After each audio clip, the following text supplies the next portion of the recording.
Vale, vamos a desgranar esto. Resulta fascinante imaginar la posibilidad de generar en un solo mes la energía suficiente para alimentar una casa entera, no una, sino casi 2 veces. Ujú. Sobre el papel, esa vivienda debería ser una especie de isla energética, o sea, completamente independiente.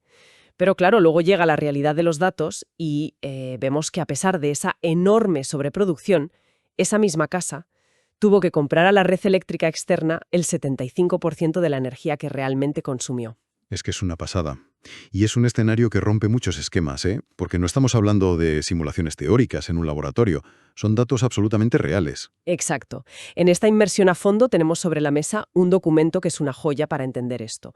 Hablamos de un resumen mensual fotovoltaico extraído de una instalación doméstica real. Eso es, de marzo de 2026, para ser exactos. Sí, marzo de 2026. Y este informe es pues una radiografía exhaustiva.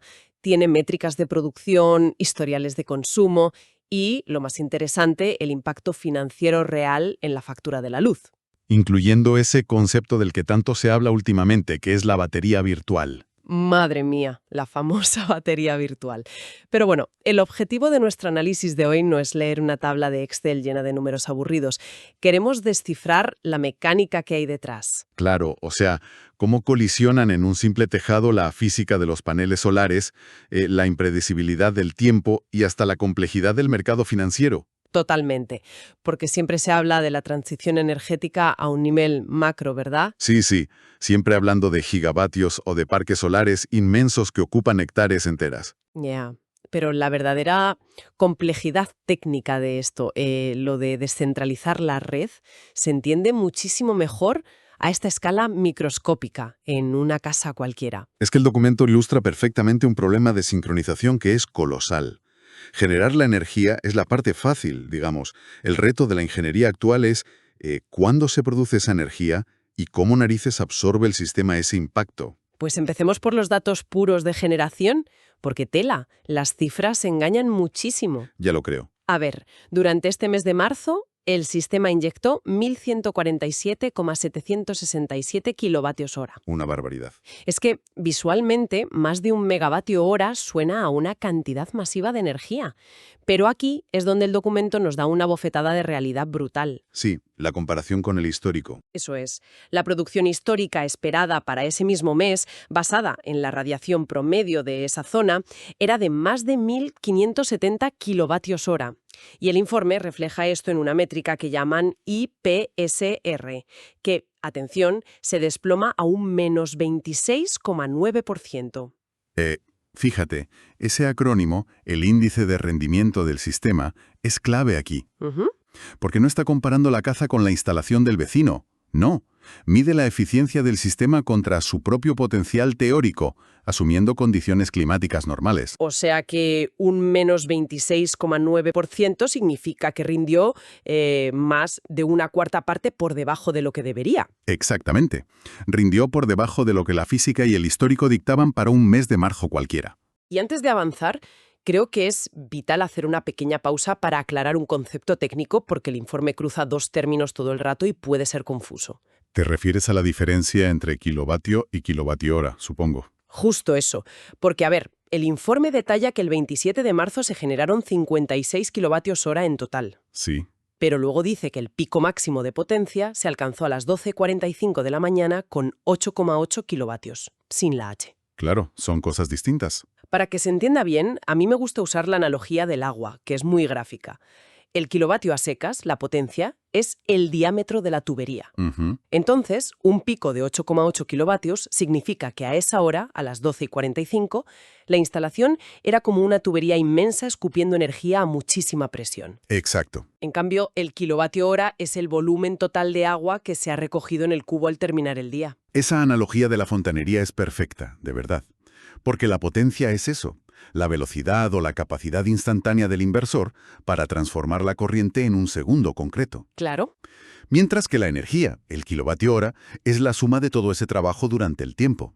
Y si aplicamos esto a los datos diarios, pues vemos el problema crónico de la solar. La volatilidad. Una volatilidad extrema, ¿sí? Has mencionado el 27 de marzo, que llenó el cubo con 56 kilovatios/hora. Sí, un día estupendo. Pues el día 5 de marzo, en esa misma casa, apenas se consiguieron 4 kilovatios/hora. 4. Madre mía.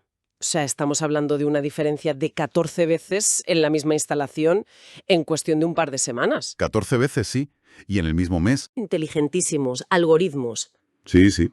¿Cómo es posible que con una tecnología tan espectacular sigamos a merced de una variación tan salvaje? Bueno, lo fascinante aquí es que la tecnología solar es en esencia pasiva. Ya. Da igual lo sofisticado que sea el hardware que pongas en el tejado, si de repente te quedas sin el combustible que es la luz del sol. Claro, si vienen nubes, se acabó. Exacto. Un frente de bajas presiones no solo trae lluvia, es que físicamente interpone una capa de nubes densas que destroza la luz directa. Ya veo. Los paneles acaban recogiendo solo luz difusa, y de ahí salen esos tristes 4 kilovatios/hora del día 5. Es de locos. Pero, oye, ese pico máximo de potencia de 8,8 kilovatios a las 12:45 nos cuenta otra historia física curiosísima, ¿verdad? Sí, porque la gente suele pensar que esos picos se dan en pleno agosto con un calor abrasador, y es justo al revés. Eso me dejó perpleja al leerlo, ¿eh? Es que los paneles de silicio sufren muchísimo estrés térmico. Con el calor intenso pierden eficiencia. Ajá. Así que los picos absolutos, los récords de potencia, se suelen registrar en mediodías de primavera, que son muy fríos, pero con la atmósfera completamente limpia después de una tormenta. O sea que el frío optimiza un sistema que en realidad vive del sol. Es súper paradójico. Totalmente. Pero bueno, este pico del mediodía nos lleva directos al segundo gran bloque del análisis, que es el rompecabezas del consumo. Aquí es donde la física choca de frente con la sociología de las familias. Totalmente, porque los datos son para reflexionar. El informe dice que la vivienda consumió en total 604 kilovatios/hora en marzo. Ujú. Y ya hemos visto que se generaron más de 1.100. O sea, sobra energía por todas partes. Sobre el papel, sí. Pero resulta que de esos 604 consumidos, atención, 454 kilovatios/hora tuvieron que importarse de la red. Es una barbaridad. Es que el autoconsumo directo fue de unos escasos 149 kilovatios/hora. Es que hay que detenerse a analizar esa cifra porque derriba completamente ese mito de desconectarse de la red eléctrica. Sí, la idea de la casa aislada en el bosque. Eso es, generar más volumen total de energía del que gastas no te garantiza para nada la autonomía. Es como organizar un banquete gigantesco, ¿no? Tú preparas comida para 100 personas al mediodía. Todo perfecto. Sí, Pero resulta que todos los invitados deciden aparecer a cenar a medianoche, cuando la cocina ya está cerrada y los cocineros han ido a dormir. es una analogía muy buena. En la industria a ese desfase horario le llamamos la curva de Pato. Ah, la famosa curva de Pato. Sí, si dibujas en un gráfico la demanda neta de energía a lo largo del día, pues tiene forma de pato. El vientre del pato se hunde muchísimo al mediodía. Claro, porque hace sol y las placas están a tope. Exacto. Millones de paneles solares se están inyectando energía a la vez, reduciendo la necesidad de usar otras fuentes. Pero el cuello del pato sube en vertical justo al atardecer. Que es cuando el sol se esconde. El sol se va, la producción solar cae a plomo hasta cero y al mismo tiempo todo el mundo vuelve a casa de trabajar, enciende hornos, calefacciones, luces. O sea, un cuello de botella de manual. Totalmente. Y este informe que analizamos hoy es la curva de Pato, pero a nivel de una sola casa. Ya. Esos 149 kilovatios/hora de autoconsumo son básicamente los electrodomésticos en reposo, el frigorífico y, no sé, alguna lavadora que dejaron programada a mediodía. Pero, a ver, desde el punto de vista técnico, ¿por qué es tan difícil sujetar esa energía masiva del mediodía? Bueno, porque la electricidad en corriente alterna no es algo que puedas guardar en un cajón. Claro, no hay una batería gigante en el jardín de esta casa. Exacto. Si conectamos esto con el panorama general de las redes eléctricas, la regla es implacable. El kilovatio que se genera en un panel tiene que consumirse en ese exacto milisegundo en algún sitio de la red. En ese mismo instante. En ese milisegundo. Si la casa no lo usa, el inversor lo escupe violentamente hacia la red externa. Madre mía. Por eso, sin un almacenamiento físico, o sea, baterías de litio en el garaje, la red eléctrica externa hace de amortiguador en tiempo real. Menudo dolor de cabeza para los que gestionan la red, ¿no? Es una pesadilla de ingeniería. Tienen que estar apagando y encendiendo centrales de gas en cuestión de minutos para compensar esos picos y valles. O sea que la red no es un plan B, es un soporte vital constante para esta casa. Absolutamente vital e inevitable. Pues aquí es donde la cosa se pone realmente interesante. Porque claro, si miramos solo los datos de marzo de 2026, parece un fracaso. Un mes muy malo. Sí, rindes un 27% por debajo del histórico, importas el 75% de lo que consumes, parece un desastre. Ujú. Pero, ojo, el documento incluye la evolución interanual. Lo compara con marzo de 2025. Y los números son, bueno, cuentan una historia radicalmente distinta. Es que el análisis de tendencias a largo plazo es la única forma seria de evaluar esto. Quedarse en un mes concreto es quedarse en la pura anécdota del clima. Pues fíjate en las métricas año contra año, la energía total generada aumentó un 40,5%. Tela. Los excedentes saltaron un 46,4%. El autoconsumo subió un 10%. Y la energía importada, la que compran, bajó casi un 16%. Una mejora estructural clarísima. Claro, se genera más, se vuelca más, se autoconsume más y se compra menos. Todo fantástico. Pero, a ver, analizando estos datos me surge un dilema lógico bastante fuerte. A ver, dime. Si este marzo ha sido malo, rindiendo un 27% por debajo de lo normal por el clima, pero a la vez ha generado un 40% más que el marzo del año pasado. Ya sé por dónde vas. O sea, ¿qué pasó en marzo de 2025? ¿Hubo un apocalipsis climático o es que esta gente ha puesto más placas en el tejado? Es una deducción impecable, la verdad. Un salto de un 40% en generación de un año para otro es matemáticamente rarísimo, si solo dependes de que haga más o menos sol. Claro, es demasiado salto. Estas cifras apuntan claramente a que se ha ampliado el sistema. Han añadido más paneles. Han aumentado la potencia instalada. Pero espera, eso me genera otra duda. Dime. Acabamos de ver que, incluso con mal tiempo, generan casi el doble de lo que consumen, 1.100 frente a 600. Sí. Entonces, ¿para qué narices vas a gastar dinero en poner más placas para generar todavía más energía a mediodía si a esa hora la casa está vacía y nadie la usa? Porque se usa una estrategia técnica que llamamos sobredimensionamiento. Ah, vale. El objetivo de poner más paneles no es hacer un pico más alto al mediodía en pleno verano. Eso da igual, porque el inversor tiene un tope y no da más de sí. Recorta la producción. Exacto. El verdadero objetivo es, por decirlo de alguna manera, ensanchar los hombros de la curva de producción diaria. Ensanchar los hombros. Sí, o sea, captar mucha más energía en condiciones marginales. A primera hora de la mañana, a última de la tarde, o en días nubrados como el famoso 5 de marzo. Ah, ya lo pillo. Si el día está gris y cada panel solo da un 10% de lo que puede. Pues tener 20 paneles en lugar de 10 marca la diferencia entre poder encender el horno gratis o tener que pagarle a la compañía eléctrica. Ya. Y de ahí sale ese aumento del 10% en el autoconsumo directo que vimos en los datos. El sistema se despierta antes y se va a dormir más tarde. Exactamente. Sacrifican la eficiencia del mediodía, asumen que les va a sobrar una barbaridad de energía a esa hora, solo para poder arañar unos cuantos kilovatios en las horas límite. Qué inteligente. Tiene muchísimo sentido desde el punto de vista técnico. Y esto nos lleva al último bloque del documento, que para mí es el más alucinante. El dinero. Claro, porque después de hablar de nubes, kilovatios e inversores, todo esto tiene que traducirse al idioma universal, que es la factura final de mes. Eso es lo que le importa a la gente, evidentemente. Y los números aquí parecen magia contable de verdad. Bueno, el diseño del mercado eléctrico actual hace cosas que parecen magia, sí. Convierte un problema físico, que es ese exceso de energía inútil al mediodía, en un activo puramente financiero. Vamos con el desglose, porque Estelita. Factura total estimada a pagar 21,49 €. Una ridiculez. Teniendo en cuenta que han consumido 600 kilovatios, sí. Pero ojo a cómo se llega, ahí. El coste de la energía que compraron de la red fue de 46,67 €. Pero el beneficio, por todos esos excedentes que regalaron al mediodía, fue de 59,9. Ahí está la clave. Claro, eso deja la diferencia de energía en un saldo a favor de 13 € y pico. A esto se le suma el término de potencia, que son unos 17 € fijos, y llegamos a la famosa batería virtual. Que pasa de tener menos de 2 € al principio del mes a más de 13 € al final.